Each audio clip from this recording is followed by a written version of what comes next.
وأخيرا القطعة الناقصة في تشكيل الزمالك. منذ لحظات الزمالك حصل على توقيع لاعب أسوان أحمد بالحاج 6 شهور على سبيل الإعارة ب4.2 مليون جنيه، مع بند أحقية الشراء الموسم القادم.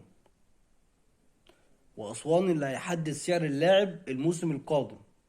ما حطوا يعني سعر اللاعب لو الزمالك هيفعل بند الشراء مش معلوم.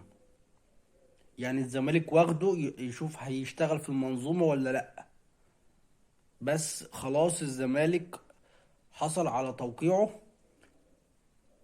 وقبل كده حصل على توقيع ناصر منسي في صفقة تالتة الزمالك بيخلص فيها، اللي هو رضا سليم مهاجم الجناح، مهاجم الجيش الملكي، جناح الجيش الملكي. لو خلصت النهارده خلاص موضوع عبد الله السعيد اتقفل. بيراميدز سالم الشمسي قفل الموضوع، فخلاص كده. المشكلة دلوقتي في ايه؟ في ازاي نعيد الصفقتين دول. جمال علام عامل مشكلة مع مرتضى منصور في تأييد الصفقات، مع ان الأندية كلها أيدت. يعني الأندية كلها أيدت، حاطط دماغه قصاد دماغ مرتضى منصور عشان المديونية اللي على نادي الزمالك.